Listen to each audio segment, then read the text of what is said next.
నా పేరు శక్తి Prasad. SPG knowledge base ఛానల్కి మీకు అందరికీ స్వాగతం. ఇది ఒక సాఫ్ట్వేర్ సంబంధించినటువంటి వీడియో. సో నా ప్రేక్షకులు ఎవరైతే ఉన్నారో నన్ను ఫాలో అవుతున్న వాళ్ళు ఎవరైనా సాఫ్ట్వేర్ మీద అంటే సిస్టమ్ అడ్మినిస్ట్రేటర్స్ కింద చేస్తున్న వాళ్ళు ఎవరైనా ఉంటే వాళ్ళకి ఈ వీడియోని షేర్ చేయండి, వాళ్ళకి ఏమైనా ఉపయోగపడుతుంది.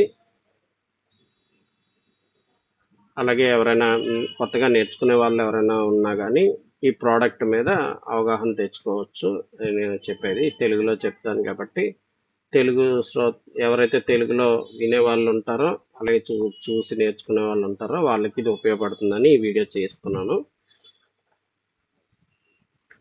ఇప్పుడు ఈ వీడియో ఏంటి అంటే ఇది సిట్రిక్స్ అనే కంపెనీకి సంబంధించినటువంటి ఒక ప్రోడక్ట్ మీద ఈ వీడియో చేస్తున్నాను. ఈ ప్రోడక్ట్ ఏంటి అంటే యాప్ లేయరింగ్ అనమాట.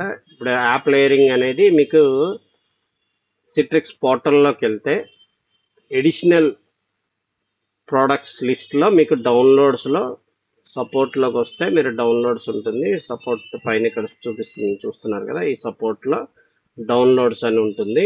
డౌన్లోడ్స్లో ఎడిషనల్ ప్రోడక్ట్స్ కింద సెలెక్ట్ చేస్తే మీకు అందులో ఫస్ట్ నేమ్ వచ్చేటప్పటికి సిట్రిక్స్ యాప్ లేయరింగ్ అని కనబడుతుంది.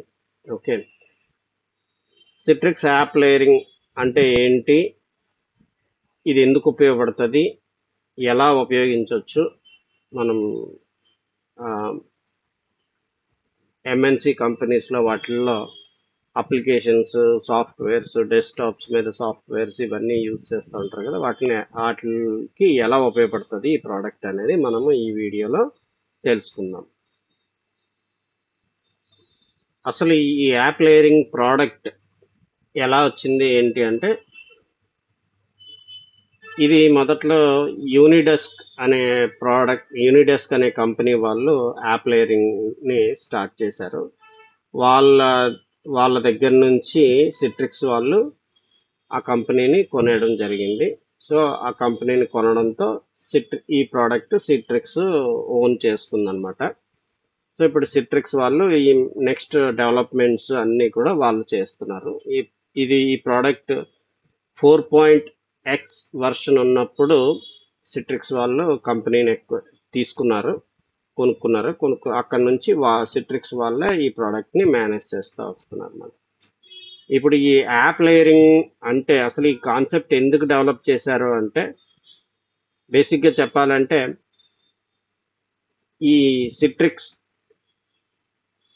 కానీ లేదంటే ఇప్పుడు ఏవైతే మనకి డెస్క్టాప్స్ అవి వర్చువల్ డెస్క్టాప్స్ ఇవన్నీ ఉన్నాయో ఆ ప్రోడక్ట్స్ అన్నిటిలో కూడా మనం ఓఎస్ ఇన్స్టాల్ చేయాలి. తర్వాత ఏదైతే మనం వర్చువలైజేషన్ ప్లాట్ఫామ్ యూజ్ చేస్తున్నామో హైపర్వైజర్స్ కానీ ఆ హైపర్వైజర్కి సంబంధించిన అన్నీ కూడా అందులో ఇమేజ్లో దాని డ్రైవర్స్ అన్నీ ఇన్స్టాల్ చేయాలి. తర్వాత అప్లికేషన్స్ ఇన్స్టాల్ చేసుకోవాలి. మీకు కావాల్సిన అప్లికేషన్స్ అన్నీ ఇన్స్టాల్ చేసుకోవాలి. కాకపోతే కంపెనీస్కి చాలా వరకు ఛాలెంజెస్ ఉంటాయి. ఇలాగా ఒకే ఇమేజ్తో వాళ్ళకి వర్క్ అవ్వదన్నమాట. ఎందుకంటే ఒక్కొక్కరు ఒక్కొక్క రకమైనటువంటి సాఫ్ట్వేర్స్ యూజ్ చేస్తూ ఉంటారు. ఇప్పుడు హెచ్ఆర్ ఉందంటే వాళ్ళకి సంబంధించిన సాఫ్ట్వేర్స్ సెపరేట్గా ఉంటాయి. అలాగే ఫైనాన్స్ డిపార్ట్మెంట్ ఉందంటే వాళ్ళకి సంబంధించిన సాఫ్ట్వేర్స్ సెపరేట్గా ఉంటాయి. అలాగే ఇంకా డెవలపర్స్ ఉంటే డెవలపర్స్కి డెవలప్మెంట్ టూల్స్ వాటికి సంబంధించిన సాఫ్ట్వేర్ సెపరేట్గా ఉంటాయి. ఇవన్నీ ఈ అప్లికేషన్ సాఫ్ట్వేర్స్ అంటే ఇప్పుడు జనరల్గా మాట్లాడేటప్పుడు అప్లికేషన్స్ అంటాము. అప్లికేషన్స్ డిఫరెంట్ యూసేజ్ని బట్టి డిఫరెంట్ అప్లికేషన్స్ యూజ్ చేస్తూ ఉన్నారు. ఓకే, ఇప్పుడు అలాగే లేటెస్ట్గా మనం ఎక్కువగా ఏఐ అని చెప్పేసి సాఫ్ట్వేర్స్ని కూడా లేటెస్ట్గా ఆటోమేషన్ సంబంధించి ఆర్టిఫిషియల్ ఇంటెలిజెన్స్ సంబంధించి రకరకాల సాఫ్ట్వేర్లన్నీ అప్లికేషన్స్ అన్నీ డిజైన్ మార్కెట్లో ఉన్నాయి. బట్ మనం జనరల్గా కంపెనీలో ఒక ఎంప్లాయీ జాయిన్ అయిన తర్వాత తనకి డెస్క్టాప్ ఇచ్చి లేదంటే వర్చువల్గా ఇంటి దగ్గర నుంచి కంపెనీ వాళ్ళ పోర్టల్స్ని యాక్సెస్ చేసి అప్లికేషన్స్ని ఓపెన్ చేసి చేసుకునే ఏవైతే సంస్థలు ఉన్నాయో వాటిలన్నిటిలో కూడా ఈ యాప్ లేయరింగ్ని యూస్ చేసి కొన్ని బెనిఫిట్స్ పొందొచ్చు. అవి ఎలాంటి వాళ్ళు ఆ బెనిఫిట్స్ని పొందొచ్చు ఏంటి ఇవన్నీ మనము ఇప్పుడు నెక్స్ట్ తెలుసుకుందాం. ఓకే, అయితే మనం ఇందాక మాట్లాడుకున్నట్టు ఓఎస్ ఇన్స్టాల్ చేయాలి, అలాగే డ్రైవర్స్ ఇవన్నీ ఇన్స్టాల్ చేయాలి. ఇన్స్టాల్ చేయడం వరకు ఓకే, మనం అప్లికేషన్ మొత్తము ఇమేజ్ క్రియేట్ చేసుకోవడం కానీ లేకపోతే విఎం క్రియేట్ చేయడం కానీ రెడీ చేస్తాము, అంతా బాగానే ఉంది. కానీ ఇప్పుడు ఓఎస్లో ప్యాచెస్ రిలీజ్ అయ్యాయి. ప్యాచెస్ రిలీజ్ అయినప్పుడు ప్రతి ఒక్క సిస్టంలో కూడా మనము ఓఎస్ ప్యాచెస్ ఇన్స్టాల్ చేయాలి. ఈ ప్యాచెస్ ఇన్స్టాల్ చేసేటప్పుడు ప్రతి ఒక్క సిస్టంలో ఇన్స్టాల్ చేయాలంటే వాళ్ళ డౌన్ టైం తీసుకోవాలి. అంటే వాళ్ళ సిస్టమ్ ఎప్పుడు ఫ్రీగా ఉంటుందో వాళ్ళు చూసుకొని వాళ్ళు రీస్టార్ట్ చేయాలి. ఇలాంటివన్నీ కొన్ని కాంప్లికేషన్స్ ఉంటాయన్నమాట. ఈ కాంప్లికేషన్స్ని ఓవర్కమ్ చేయడానికి ఓఎస్ పరంగా ఓఎస్ లెవెల్లో ఆపరేటింగ్ సిస్టంలో ప్యాచెస్ ఓకే అవి ఇన్స్టాల్ చేయడానికి ఈజీనెస్ కోసము ఈ యాప్ లేయరింగ్ని వాడచ్చు ఒక ఆస్పెక్ట్లో.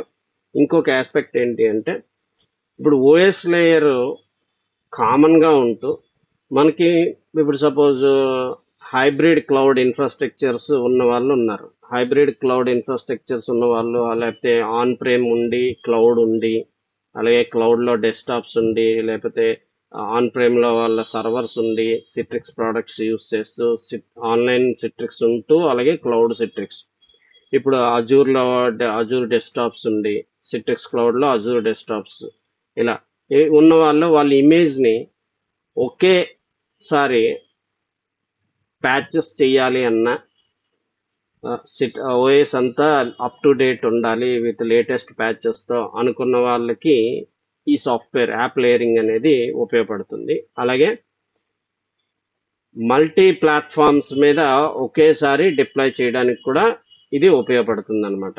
మల్టీ ప్లాట్ఫామ్స్ అంటే ఇందాక నేను చెప్పినట్టు ఏంటంటే అజూర్లోని అలాగే విఎంవేర్ అలాగే న్యూటానిక్స్ మైక్రోసాఫ్ట్ హైపర్వైజర్ యూస్ చేస్తున్న వాళ్ళకి అన్ని రకాల హైపర్వైజర్ ప్లాట్ఫామ్స్లో కూడా ఈ యాప్ లేయరింగ్తో వన్ టైం ఎఫర్ట్తో మీరు ప్యాచింగ్ అనేది కంప్లీట్ చేయొచ్చు. ఓకే, అది ఎలాగా ఏంటి అన్నది నెక్స్ట్ వచ్చే సిరీస్ ఆఫ్ వీడియోస్లో మీరు చూద్దరు కానీ నేను ప్రిపేర్ చేద్దామని అనుకుంటున్నాను. ఇకపోతే నెక్స్ట్ ఉపయోగం ఏంటి అంటే డెవలపర్స్ ఉంటారు. డెవలపర్స్ వచ్చేటప్పటికి వాళ్ళకి ఇప్పుడు ఒక .NET 4.5 ఎగ్జాంపుల్గా అప్లికేషన్ తీసుకుందాం. ఓకే, .NET 4.5 ఒక డిపెండెంట్ అప్లికేషన్. ఈ డిపెండెంట్ అప్లికేషన్కి నెక్స్ట్ వర్షన్ .NET 4.8 వర్షన్ ఒక అప్లికేషన్ కావాలి.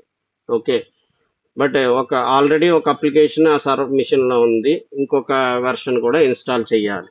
ఓకే, మనం మాన్యువల్గా అయితే ఏం చేస్తాం, .NET ఫ్రేమ్వర్క్ 2 వెర్షన్స్ సపోర్ట్ చేస్తుంది కాబట్టి ప్రాబ్లం లేదు. ఓకే, బట్ ఒకవేళ సపోర్ట్ చేయని వెర్షన్ ఉందనుకుందాం. ఓకే, అంటే ఓల్డ్ వెర్షన్ ఇప్పుడు అడోబ్ రీడర్ తీసుకుందాం. Adobe reader multiple versions install చేయడానికి అవ్వదు, మీకు సింగిల్ వెర్షనే ఇన్స్టాల్ చేయడానికి వస్తుంది. కానీ వాళ్ళ అప్లికేషన్లో లేటెస్ట్ వర్షన్ ఇప్పుడు లేటెస్ట్గా డెవలప్ చేసిన అప్లికేషన్ ఏదైతే ఉందో దానికి లేటెస్ట్ వర్షనే సపోర్ట్ చేస్తుంది అనుకుందాం.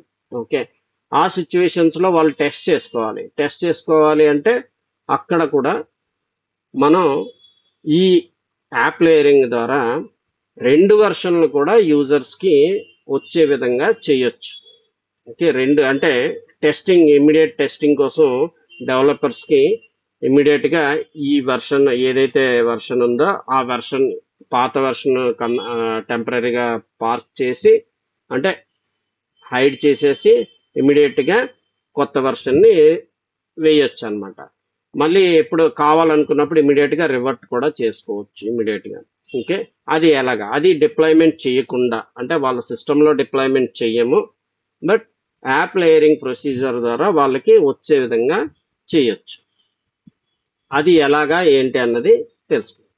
అలాగే ఇంకొక ఉపయోగం ఏంటి అంటే ఈ డిఫరెంట్ మనం ఇందాక మాట్లాడుకుంటే హెచ్ఆర్కి కొన్ని అప్లికేషన్స్, అలాగే ఫైనాన్స్ వాళ్ళకి ఇంకొక రకమైన అప్లికేషన్స్, అలాగే బిజినెస్ ఏదైతే కంపెనీ అన్న తర్వాత ఏంటంటే వాళ్ళకి బిజినెస్ రిలేటెడ్ అప్లికేషన్స్ స్పెసిఫిక్గా ఉంటాయి. ఓకే, ఆ స్పెసిఫిక్ అప్లికేషన్స్ ఏవైతే ఉన్నాయో అవి రన్ అవ్వాలి అంటే ఫైనాన్స్ ఇవన్నీ కామన్, బట్ అది కాకుండా బిజినెస్ సంబంధించిన అప్లికేషన్స్ ఉంటాయి. ఆ బిజినెస్ సంబంధించిన అప్లికేషన్స్ ఏవైతే ఉన్నాయో అవి స్పెసిఫిక్గా ఏ డిపార్ట్మెంట్కి ఆ డిపార్ట్మెంట్కి వెళ్ళాలి. వీళ్ళు ఫైనాన్స్ వాళ్ళు దానికి వెళ్ళినప్పుడు ఏమవుతుందంటే మీకు చాలా వరకు క్లాసెస్ రావచ్చు, అప్లికేషన్స్ వర్క్ చేయకపోవచ్చు, ఇలాంటి ప్రాబ్లమ్స్ ఉంటాయి అన్నమాట. అంటే ఒకే మీ విఎంలో అన్ని సాఫ్ట్వేర్లు ఇన్స్టాల్ చేయడం వల్ల స్లోనెస్ కూడా ఉండొచ్చు, పెర్ఫార్మెన్స్ ప్రాబ్లమ్స్ కూడా రావచ్చు. ఓకే, అలాంటివన్నీ ఓవర్కమ్ చెయ్యాలి అనుకున్న వాళ్ళకి ఈ యాప్ లేయరింగ్ బాగా ఉపయోగపడుతుంది.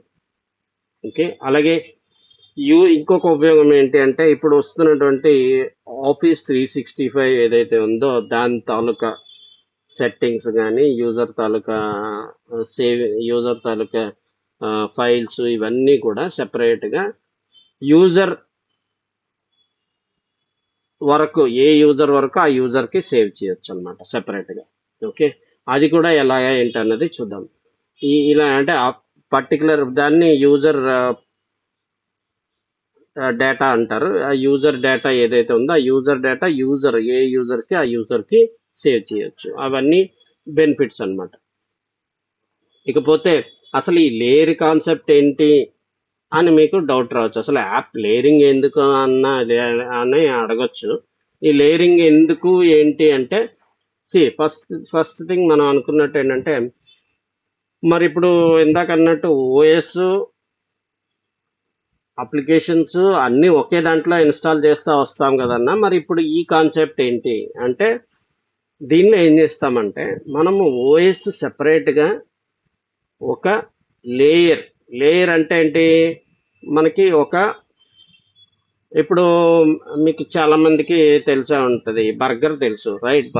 బర్గర్లో ఫస్ట్ కింద ఒక లేయర్ పెడతాడు, దాన్ని ప్యాడీ అంటారు రైట్, ప్యాడీ లేయర్ అంటారు.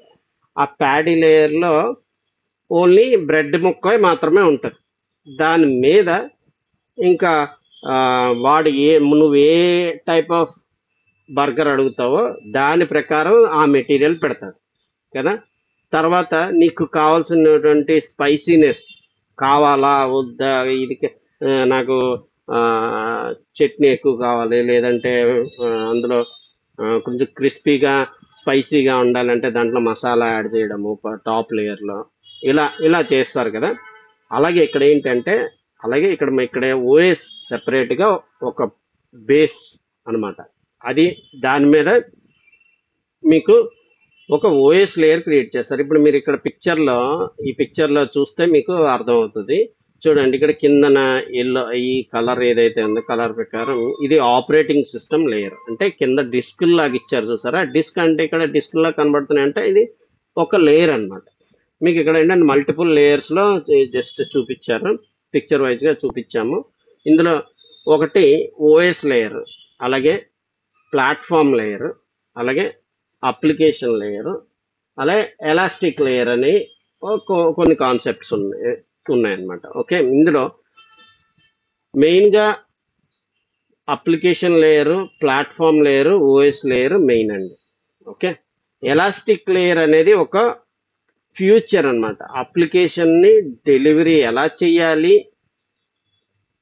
మనం అప్లికేషన్ ఆల్రెడీ ఎగ్జిస్టింగ్ ఉన్న ఇమేజ్ని డిస్టర్బ్ చేయకుండా అప్లికేషన్ లేయర్ని ఎలాస్టిక్గా ఒక మెథడ్ ద్వారా ఇవ్వడాన్ని ఎలాస్టిక్ లేయర్ అన్నాడు.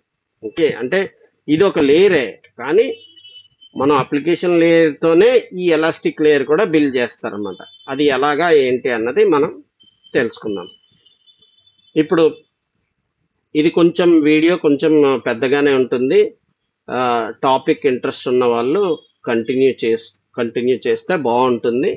మీకు చిన్న మైనర్ పాయింట్స్ నేను ఎప్పుడు వీడియోలో కవర్ చేస్తానో నాకే తెలియదు. సో మీరు క్లియర్గా వన్ బై వన్ వింటా ఉండండి. నాకు తెలిసి పబ్లిక్లో మీకు డాక్యుమెంటేషన్స్లో కూడా కొన్ని దొరకకపోవచ్చు. ఎందుకంటే నేను నా పర్సనల్ ఎక్స్పీరియన్స్తో ఈ వీడియో చేద్దాము అన్న ఒక దీంతో చేస్తున్నాను. సో నేను ఫేస్ చేసిన ఇష్యూస్, ఈవెన్ సిట్రిక్స్ నాకు కొన్ని రిజాల్వ్ చేయలేని ఇష్యూస్ని నేను రిజాల్వ్ చేసుకున్నాను. అలాంటివి కూడా నేను కొన్ని కవర్ చేద్దామని ఈ వీడియో చేస్తున్నాను అనమాట. సో ఇప్పుడు ఓఎస్ లేయర్ అంటే మీకు ఇప్పటికే అర్థమై ఉంటుంది. లేయర్స్ అనేటప్పటికీ ఒక్కొక్కటి. కాకపోతే ఇప్పుడు అసలు ఓఎస్ లేయర్ అంటే ఏంటి, ఏముంటుంది అందులో అనేది మీకు క్లియర్గా ఒక్కొక్క లేయర్ కోసం మనం మాట్లాడదాం. ఓఎస్ లేయర్ అంటే సింపుల్గా ఆపరేటింగ్ సిస్టమ్ ఉంటుందండి. ఓకే, సింపుల్గా ఆపరేటింగ్ సిస్టమ్ ఉంటుంది. ఆపరేటింగ్ సిస్టమ్తో పాటుగా మీరు ఏ ప్లాట్ఫామ్ అయితే యూస్ చేస్తున్నారో ఆ ప్లాట్ఫామ్కి సంబంధించిన బేస్ డ్రైవర్స్ అన్నీ అందులో ఉంటాయి. ఓకే, బేస్ డ్రైవర్స్ అన్నీ అందులో ఉంటాయి అన్నమాట. అంటే అప్లికేషన్ ఓఎస్ లేయర్కి సంబంధించి మినిమం అంటే నెట్వర్క్ కార్డు, డిస్ప్లే కార్డు ఇవి ఉంటాయి చూసారా, వాటికి సంబంధించిన ఇన్ఫర్మేషన్ మాత్రమే ఇందులో క్యాప్చర్ అవుతుంది. ఓకే, నెక్స్ట్ వచ్చేటప్పటికి ప్లాట్ఫామ్ అనేటప్పటికి మీరు టెక్నికల్గా తెలుసు, చాలా మంది ఆల్రెడీ కంపెనీలో పనిచేస్తున్న వాళ్ళకైతే ఈజీగా తెలుస్తుంది. ఏంటి అంటే VMware అనే ఒక వర్చువలైజేషన్ టెక్నాలజీ, అలాగే మైక్రోసాఫ్ట్ హైపర్-వి అనే ఒక వర్చువలైజేషన్ టెక్నాలజీ, న్యూటానిక్స్ అనే ఒక వర్చువలైజేషన్ టెక్నాలజీ, అలాగే అంటే వర్చువలైజేషన్ టెక్నాలజీ ఏంటి అంటే మీకు VMs అంటే వర్చువల్గా మిషన్స్ని మనం బిల్డ్ చేస్తాం అనమాట, ఇన్స్టాల్ చేస్తాం. అలాగే మనకి చాలా మందికి ల్యాప్టాప్స్ తెలుసు కదా, ల్యాప్టాప్స్లో మనం హార్డ్ డిస్క్ ఉంటుంది, ఒక CD పెట్టడమో లేకపోతే USB పెట్టి బూట్ చేసి OS ఇన్స్టాల్ చేస్తాం. అక్కడ ఈ ల్యాప్టాప్ ఎలా ఉందో అలాగే ల్యాప్టాప్ లాగా వర్చువల్గా ఒక బాక్స్ క్రియేట్ చేస్తారన్నమాట. ప్రతిదానికి ఒక్కొక్క VMని క్రియేట్ చేస్తారన్నమాట. దాన్నే ఆ VMలో మనకు కావాల్సింది ఇన్స్టాల్ చేస్తాం. అలాగే ఆ ప్లాట్ఫామే హైపర్వైజర్స్ అంటారు. ఓకే, అలాగే డిఫరెంట్ హైపర్వైజర్స్ ఉన్నాయి. ఇప్పుడు చాలా మంది వింటుంది ఏంటి, క్లౌడ్ కదా. ప్రతి ఒక్క క్లౌడ్ వాళ్ళకి వాళ్ళ హైపర్వైజర్ ఉంటుందన్నమాట. ఓకే, ఆ హైపర్వైజర్స్కి కనెక్ట్ అవ్వడానికి మనకి ఎలా కనెక్ట్ అవ్వాలి ఏంటి అన్నది ఆ క్లౌడ్ వాళ్ళ దగ్గర ఇన్ఫర్మేషన్ ఉంటుంది. వాళ్ళ నుంచి కనుక్కొని మనం ఆ హైపర్వైజర్కి కనెక్ట్ అవ్వచ్చు. ఓకే, అలాగే అజూర్, ఇది ఇప్పుడు ప్రస్తుతానికైతే యాప్ లేయరింగ్ వాళ్ళు అజూర్కి సపోర్ట్ చేస్తున్నారు. అజూర్ ప్లాట్ఫామ్లో కూడా మీరు యాప్ లేయరింగ్ అప్లయన్స్ని ఇన్స్టాల్ చేసుకోవచ్చు. అక్కడ VMస్ని ఈ యాప్ లేయరింగ్ టూల్ ద్వారా బిల్డ్ చేసుకోవచ్చు. మీరు కంప్లీట్గా మీ ఇన్ఫ్రాస్ట్రక్చర్ తాలూకా ఇమేజెస్ ఏవైతే ఉంటాయో, ఏవైతే సిట్రిక్స్కి యూస్ చేస్తారో, సిట్రిక్స్ అంటే జెన్ డెస్క్టాప్, ఇప్పుడు జెన్యాప్ లేదు, ఇంత ముందు అయితే జెన్ డెస్క్టాప్ అనేవారు. ఇప్పుడు ఏంటంటే apps desktop, Citrix apps desktop. Okay, అలాగే డాష్ అంటారు కదా, మీకు desktop as a service use చేసినప్పుడు కూడా వాళ్ళు ఈ యాప్ లేయరింగ్ని యూస్ చేసుకొని మనకు కావాల్సిన ఇమేజెస్ని మనం బిల్డ్ చేసుకొని మనం మేనేజ్ చేసుకోవచ్చు. చాలా మందికి తెలిసింది ఏంటి అంటే క్లౌడ్లో అన్ని క్లౌడోడే చూసుకుంటాడు కదా అన్న ఒక ఆలోచన ఉండొచ్చు. కాదండి, ఇక్కడ ఇన్ఫ్రాస్ట్రక్చర్ యాజ్ ఏ సర్వీస్ కింద తీసుకున్నప్పుడు ఇన్ఫ్రాస్ట్రక్చర్లో మనకి వాళ్ళు VMస్ని క్రియేట్ చేసుకోవడానికి అవకాశాన్ని ఇస్తారు.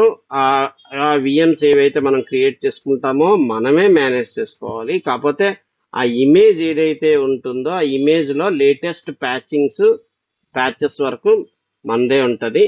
వాళ్ళు ఎప్పుడైతే మనం ఇమేజ్ తీసుకుంటామో వాళ్ళ ప్యాచెస్ అవి ఉంటాయి.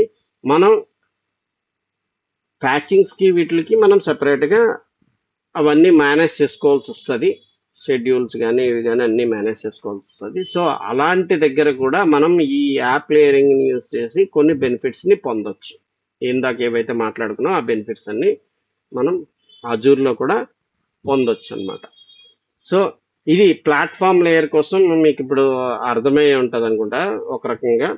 అంటే విఎంవేర్ వాడితే VMware కి సంబంధించినటువంటి టూల్స్ ఏవైతే ఉన్నాయో ఆ విఎంవేర్ హైపర్వైజర్ని కనెక్ట్ అవ్వడానికి, అలాగే విఎమ్స్లో ఉండేటువంటి విఎమ్స్కి కావాల్సినటువంటి విఎం టూల్స్ ఏవైతే ఉంటాయో ఆ టూల్స్ డ్రైవర్స్ అంటారు. టూల్స్ అంటే జనరల్గా డ్రైవర్స్ అనమాట. VMware కి సంబంధించిన డ్రైవర్స్ అన్ని ఇన్స్టాల్ అవడాన్ని టూల్స్ అంటారు వాళ్ళు. ఆ టూల్స్ని ఈ ప్లాట్ఫామ్ లేయర్లో ఇన్స్టాల్ చేస్తాం అనమాట. ఓకే, అలాగే ఈ ప్లాట్ఫామ్ లేయర్లోనే మనము సిట్రిక్స్కి సంబంధించినవి కూడా ఇన్స్టాల్ చేస్తాము. అంటే వీడియో ఏజెంట్స్ అవన్నీ కూడా ప్లాట్ఫామ్ లేయర్లో ఇన్స్టాల్ చేస్తాము. అలాగే కొన్ని specific softwares only specific to platform ఉండేవి ఏవైతే ఉంటాయో అవన్నీ కూడా ఇందులోనే యూస్ చేస్తాం అనమాట. ఓకే, రిమైనింగ్ మిగిలినవి ఏవైతే వస్తాయో యూజర్ యూస్ చేసేవి ఏవైతే ఉంటాయో అవన్నీ కూడా అప్లికేషన్స్ కింద చెప్తాము. సో అవన్నీ కూడా అప్లికేషన్ లేయర్లో వస్తాయి అన్నమాట. ఇకపోతే ప్లాట్ఫామ్ లేయర్లో మీకు మైక్రోసాఫ్ట్ హైపర్వి వాడితే హైపర్వి రిలేటెడ్ టూల్స్ ఇన్స్టాల్ చేస్తారు. అలాగే న్యూటానిక్స్ వాడితే న్యూటానిక్స్ వాళ్ళ తాలూకా టూల్స్ ఇన్స్టాల్ చేస్తారు విఎంకి సంబంధించి. ఎందుకంటే ఇది విఎం ఇమేజ్ కాబట్టి ఏదైతే మనం ఈ యాప్ లేయర్తో క్రియేట్ చేస్తామో అది విఎంకి రిలేటెడ్ ఇమేజెస్ కాబట్టి ఆ ఇమేజెస్కి ఏం కావాలో అవి ఇన్స్టాల్ చేస్తామన్నమాట. ఓకే, నెక్స్ట్ ఇప్పుడు మీకు ప్లాట్ఫామ్ లేయర్ కోసం కొంత అవగాహన వచ్చి ఉంటుంది. అలాగే యాప్ లేయర్స్ అనేది మీకు థర్డ్ మెయిన్ కాంపోనెంట్. ఇక్కడ చాలా మందికి ఆర్గనైజేషన్స్ని బట్టి number of thousands of applications ఉండొచ్చు. పెద్ద ఆర్గనైజేషన్స్ అయితే థౌజండ్స్ ఆఫ్ అప్లికేషన్స్ ఉంటాయి. డెవలపర్స్కి అయితే మరి ఇంకా ఎక్కువే ఉంటాయి అప్లికేషన్స్.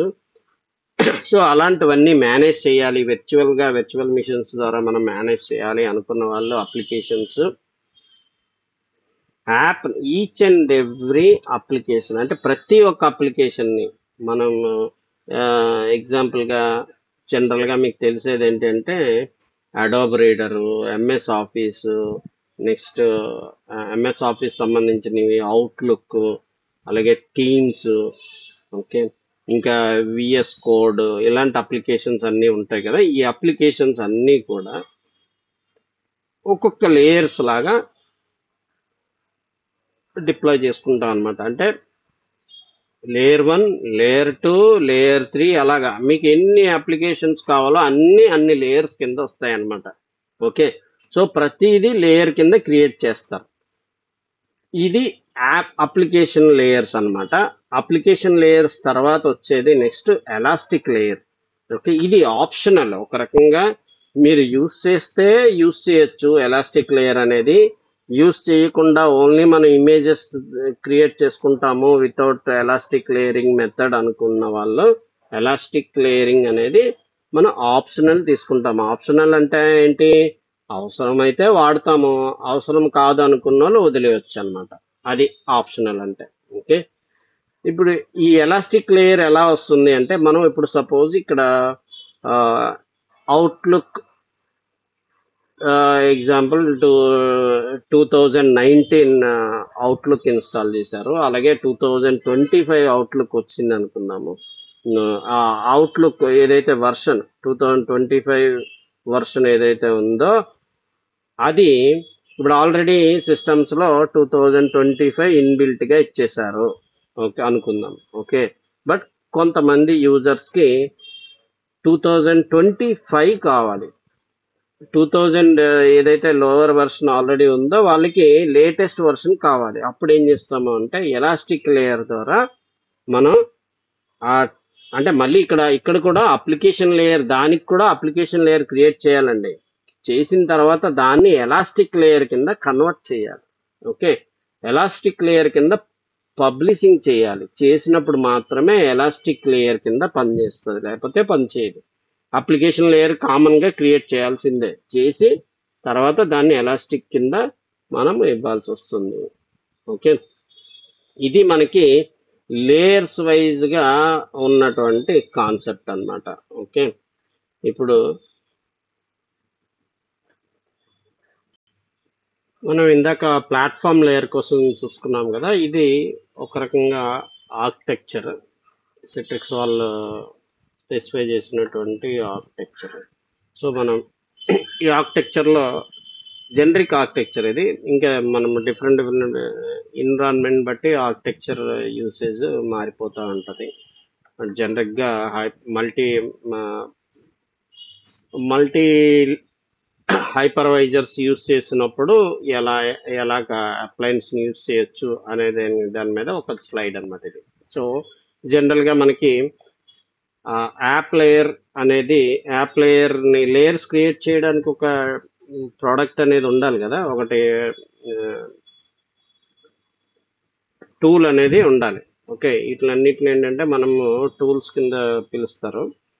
జనరల్గా ఏంటంటే యాప్ లేయరింగ్ అనేది ఒక అప్లయన్స్ ఉంటుంది. అప్లయన్స్ అంటే కంపెనీ వాడు మొత్తం విఎం అంతా బిల్డ్ చేసేసి మొత్తం ఇన్సైడ్ యాప్ లేయరింగ్కి సంబంధించి నువ్వు లేయర్స్ క్రియేట్ చేసుకోవడానికి రెడీగా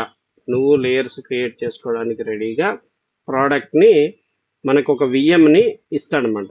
ఆ విఎం ఏ ఆపరేటింగ్ సిస్టమ్స్ మీద, ఏ హైపర్వైజర్స్ మీద ఇన్స్టాల్ చేయాలనుకుంటామో ఆ హైపర్వైజర్కి సంబంధించిన ఇది డౌన్లోడ్ చేసుకోవాలి. అప్లయన్స్ మనం డౌన్లోడ్ చేసుకోవాలి సిట్రిక్స్ సైట్ నుంచి. ఆ చేసుకున్న దాన్ని మనము కింద మీరు చూస్తున్నారు కదా, విఎంవేర్, సిట్రిక్స్ హైపర్వైజర్, న్యూటానిక్స్, అలాగే హైపర్వి, మైక్రోసాఫ్ట్ హైపర్వి, అలాగే అజూర్ క్లౌడ్. ఓకే, అజూర్ క్లౌడ్లో కూడా మనము మన అప్లయన్స్ని ఇన్స్టాల్ చేసుకోవచ్చు. బట్ అదే అప్లయన్స్ని మనం మల్టిపుల్ అంటే నెంబర్ ఆఫ్, అంటే మనకిచ్చే ఎక్కువగా మా ఒక ఇన్ఫ్రాస్ట్రక్చర్లో ఒక కంపెనీ వాళ్ళు హైపర్వైజర్ వాడచ్చు, ఒక ప్రాజెక్ట్ కోసం అని చెప్పేసి హైపర్వి వాడచ్చు, ఇంకొక ప్రాజెక్ట్ కోసం వచ్చేసి న్యూటానిక్స్ అని వాడచ్చు, ఇంకొక ప్రాజెక్ట్ టీమ్ కోసం వచ్చేసి సిట్రిక్స్ హైపర్వైజర్ అంటే జెన్ సర్వర్ అంటారు, జెన్ సర్వర్ వాడచ్చు, అలాగే విఎంవేర్ వాడచ్చు. అయితే ఈ అన్నిటిలో కూడా విఎమ్స్ని క్రియేట్ చేయడానికి మనం ఇచ్చే ఇమేజ్ ఏదైతే ఉంటుందో, ఈ యాప్ లేయరింగ్ ద్వారా బిల్డ్ చేసినటువంటి ఇమేజ్ ఏదైతే ఉంటుందో అది ఈ ప్రతి ఒక్క ప్లాట్ఫామ్ మీద కూడా మనం డిప్లాయ్ చేసుకోవచ్చు అనమాట. అంటే ప్రతి ఒక్క ప్లాట్ఫామ్ మీద విఎమ్స్ని బిల్డ్ చేయడానికి ఉపయోగపడుతుంది. అయితే ఈ ఆర్కిటెక్చర్లోకి వచ్చేటప్పటికి అప్లయన్స్ కామన్గా ఉంటుంది, బట్ డిఫరెంట్ హైపర్వైజర్స్కి మనము ఆ సేమ్ ఇమేజ్ని యాప్ లేయరింగ్లో క్రియేట్ చేసే ఇమేజ్ ఏదైతే ఉంటుందో ఆ ఇమేజ్ని యూజ్ చేయొచ్చు అనమాట. ఓకే, బట్ ఇక్కడ యాప్ లేయరింగ్ అప్లయన్స్కి ఏమేమి కావాలి అంటే యాక్టివ్ డైరెక్టరీ ఇంటిగ్రేట్ అయి ఉండాలి. అంటే యాక్టివ్ డైరెక్టరీ మనము కమ్యూనికేట్ చేస్తూ ఉండాలి, అంటే ఎల్డాప్ సర్వర్స్ని కాన్ఫిగర్ చేసుకోవాలి. సో ఎల్డాప్ సర్వర్స్ ద్వారా యాక్టివ్ డైరెక్టరీ సంబంధించి ఇన్ఫర్మేషన్ అది ఫెచ్ చేస్తుంది. లేయర్స్ అసైన్మెంట్ ఉంటుంది. మీరు ఎలాస్టిక్ లేయర్స్ అవి యూజ్ చేసేటప్పుడు అసైన్మెంట్స్ ఉంటాయి. ఆ అసైన్మెంట్స్ కోసం అని చెప్పేసి యాక్టివ్ డైరెక్టరీ ఇంటిగ్రేషన్ కంపల్సరీగా ఉంటుంది. అలాగే రోల్ బేస్డ్ అడ్మినిస్ట్రేషన్ చెయ్యాలి అంటే రోల్ బేస్డ్ అడ్మినిస్ట్రేషన్ అంటే మీకు ఇప్పుడు నేనైతే ఈ మొత్తం ఇన్ఫ్రాస్ట్రక్చర్ ఈ యాప్ లేయరింగ్ డిజైన్ చేస్తున్నాను కాబట్టి నాకు కంప్లీట్గా అన్ని రకాలటువంటి యాక్సెస్లు కావాలన్నమాట. అంటే నేను ఏది చేయాలన్నా కానీ నాకు పర్మిషన్స్ ఉండాలన్నమాట. అలాగే ఆ పర్మిషన్స్ ఏవైతే ఉంటాయో, అలాగే నా తర్వాత నేను ఒక అప్లికేషన్ టీమ్కి లేయర్స్ క్రియేట్ చేసుకోవడానికి పర్మిషన్ ఇవ్వాలి. సో ఓన్లీ వాళ్ళకి లేయర్స్, అప్లికేషన్కి సంబంధించిన లేయర్స్ క్రియేట్ చేయడానికి మాత్రమే పర్మిషన్ ఇవ్వాలి. అలాగే న్యూటానిక్స్ అడ్మిన్ ఉన్నాడు, అలాగే హైపర్వైజర్ అడ్మిన్ ఉన్నారు, వాళ్ళకి ప్లాట్ఫామ్ సంబంధించిన అప్డేట్స్, అంటే విఎంవేర్ టూల్స్ అయితే టూల్స్ కావచ్చు, హైపర్వి టూల్స్ అయితే హైపర్వి టూల్స్ కావచ్చు, ఆ టూల్స్ని లేదంటే సర్టిఫికేట్స్, ఇన్ఫ్రాస్ట్రక్చర్ సంబంధించిన సర్టిఫికేట్స్ కావచ్చు, ఇలాంటివి ఏమైనా డిప్లాయ్ చేయాలి, లేయర్లో అప్డేట్ చేయాలి అంటే నేను స్పెసిఫిక్గా వాళ్ళకి ప్రొసీజర్ అంటే ఒక ఎస్ఓపి డాక్యుమెంట్ ఇచ్చి ఆ డాక్యుమెంట్తో వాళ్ళు ఎలా క్రియేట్ చేయొచ్చు అనేది నేను వాళ్ళకి ఇస్తే వాళ్ళంతటా వాళ్ళు చేసుకోగలగలన్నమాట. అలాగ వాళ్ళకి ఎటువంటి పర్మిషన్స్ ఇవ్వాలో ఆ పర్మిషన్స్ వరకు మనం కంట్రోల్ చేయాలి అంటే యాక్టివ్ డైరెక్టరీ అనేది ఇంటిగ్రేట్ అయ్యి ఉండాలి. ఓకే, యూజర్స్ అందరూ కూడా ఇప్పుడు జనరల్గా అన్ని కంపెనీస్ కూడా యాక్టివ్ డైరెక్టరీ యూజ్ చేస్తున్నాయి. కాబట్టి అందరు యూజర్ అకౌంట్స్ కూడా పర్మిషన్స్ ఇవన్నీ కూడా యాక్టివ్ డైరెక్టరీ ద్వారా మనం డెలిగేట్ చేయొచ్చు అన్నమాట. డెలిగేట్ అంటే మనం ఇప్పుడు సూపర్ యూజర్స్ ఉంటే వాళ్ళకి డెలిగేట్ చేస్తాం. సో ఆ డెలిగేషన్స్ అవన్నీ కూడా రోల్ బేస్డ్ యాక్సెస్ అంటాం అన్నమాట. సో ఆ రోల్ బేస్డ్ యాక్సెస్ మనం ఈ యాప్ లేయరింగ్ అప్లయన్స్-లో ఇవ్వచ్చు. అలాగే ఇమేజ్ ప్రొవిజనింగ్ మెకానిజం అనేటప్పటికీ మనకి ఏమనిపిస్తుంది, ఇమేజ్ ప్రొవిజనింగ్ మెకానిజం అంటే కొంతమంది ఎంసీఎస్ ద్వారా చేయొచ్చు. అంటే ఎంసీఎస్ అంటే సిట్రిక్స్ ఎంసీఎస్ యూజ్ చేస్తారు. అలాగే సిట్రిక్స్ యాప్ లేయరింగ్ని యూజ్ చేస్తారు. సిట్రిక్స్ ప్లాట్ఫామ్లో ఎడిషనల్గా సెపరేట్ టూల్స్, సెపరేట్గా ఇమేజ్ని ప్రొవిజనింగ్ మెథడ్ అంటారు అనమాట. మెకానిజమ్స్ అవి.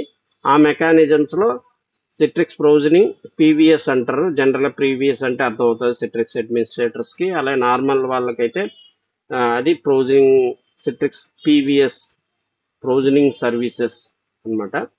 ఆ ఇమేజ్ మెకానిజంని యూజ్ చేయొచ్చు. అలాగే ఎంసీఎస్ ఒకటి, ఇంకొకటి ఏంటంటే నార్మల్ ఇమేజెస్ కూడా మనం క్రియేట్ చేసుకొని మనం ఓన్గా మనం ప్లేస్ చేసుకొని పబ్లిష్ చేసుకోవచ్చు ఏ మెకానిజంలో కావాలంటే ఆమె అలా అన్నమాట. అవి ఈ అప్లయన్స్లో ఆ మెకానిజమ్స్ని మనం క్రియేట్ చేసి పెడతాం.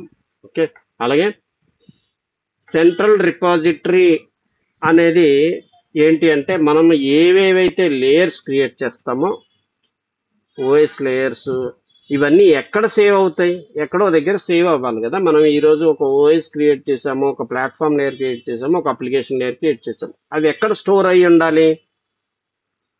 ఈ స్టోర్ అవ్వడానికి అప్లయన్స్లోనే మనము రిపాజిటరీ అనేది క్రియేట్ చేస్తాం అన్నమాట. అలాగే ఇమేజెస్ ఏవైతే ఉన్నాయో ఇమేజెస్ని సెపరేట్గా లొకేషన్లో సేవ్ చేయాలి. అంటే మనం యూజ్ చేసుకోవాలి కదా. న్యూటానిక్స్ ఉందంటే న్యూటానిక్స్ తాలూకా స్టోరేజ్ ఏరియా ఏదైతే ఉంటుందో ఆ స్టోరేజ్లో అక్కడ పెడితే అక్కడ నుంచి విఎమ్స్ ఆ ఇమేజ్ని యూజ్ చేస్తాయి. అలాగే హైపర్వి ఉందంటే హైపర్వైజర్ స్టోరేజ్ ఏదైతే ఉందో ఆ స్టోరేజ్లో డేటా స్టోర్స్ అంటారు. జనరల్గా డేటా స్టోర్స్ అంటే మీకు అర్థమవుతుంది, టెక్నికల్ ఆల్రెడీ నాలెడ్జ్ ఉన్న వాళ్ళకి. ఆ డేటా స్టోర్స్లో కాపీ చేసేటట్లుగా మనం షేర్ ఫైల్ పాత్ని క్రియేట్ చేస్తాం అనమాట. అలాగే ఇది సెంట్రల్ రిపాజిటరీ అంటే మొత్తం లేయర్స్, రా లేయర్స్ని స్టోర్ చేసే ఏరియాని సెంట్రల్ రిపాజిటరీ అంటాం అనమాట. అలాగే ఎలాస్టిక్ లేయరింగ్కి వచ్చేటప్పటికి ఇక్కడ పిక్చర్లో ఇవ్వలేదు. యాక్చువల్గా అయితే ఎలాస్టిక్ లేయర్కి సెపరేట్గా స్టోరేజ్ ఏరియా ఉంటుంది. ఓకే, దాన్ని మనము స్పెసిఫై చేయాలి. ఎక్కడ ఆ లేయర్స్ ఎక్కడ స్టోర్ అవ్వాలి, ఎలాస్టిక్ లేయర్స్ ఎక్కడి నుంచి యూజర్స్ యూజ్ చేసుకోవాలి అన్నదానికి మనం స్పెసిఫై చేయొచ్చు. Number of storage areas specify చేయొచ్చు అనమాట. ఇవన్నీ నెక్స్ట్ వచ్చే వీడియోస్లో మనం నెక్స్ట్ టాపిక్స్ మీద అసలు ఇమేజ్ అప్లయన్స్ ఎలా క్రియేట్ చేయాలి, అప్లయన్స్లో మనం ఓఎస్ లేయర్స్ కానీ ప్లాట్ఫామ్ లేయర్స్ కానీ వీటిని క్రియేట్ చేసేటప్పుడు ఏ ప్రాక్టీసెస్ తీసుకోవాలి, బెస్ట్ ప్రాక్టీసెస్, మనకి ఆప్టిమైజ్డ్ ఇమేజ్ కావాలి అంటే ఏమేం ప్రాక్టీసెస్ చేయాలి, ఏం లేదు అన్నది నెక్స్ట్ వీడియోలో మనం తెలుసుకుందాం. ఈ రోజుకి దీంతో నేను ముగిస్తున్నా. మీకు ఎవరికైనా ఈ వీడియో లైక్ చేస్తే లైక్ చేయండి, సబ్స్క్రైబ్ చేసుకోండి న్యూ యూజర్స్ అయితే, కస్టమర్. అలాగే ఏమైనా మీకు డౌట్స్ కానీ క్వశ్చన్స్ కానీ ఏమైనా ఉంటే నాకు కామెంట్ రూపంలో పెట్టండి, నేను రిప్లై ఇవ్వడానికి ట్రై చేస్తాను. 100% అయితే ఏదో ఒక టైం చూసుకొని నేను రిప్లై అయితే ఇస్తాను. టెక్నికల్గా ఏమైనా ఆల్రెడీ అడ్మినిస్ట్రేటర్స్ అయితే మీకు యాప్ లేయరింగ్ మీద ఎక్కడైనా స్టక్ అయినా ఏదైనా ప్రాబ్లం ఉన్నా నన్ను రీచ్ అవ్వచ్చు. నేను ఇంగ్లీష్లో కూడా నేను ఎక్స్ప్లెయిన్ చేస్తాను టాపిక్ని, ప్రాబ్లం ఏం లేదు. Okay. Thank you. Once again channel subscribe చేసుకోండి, లైక్ చేయండి. Thank you.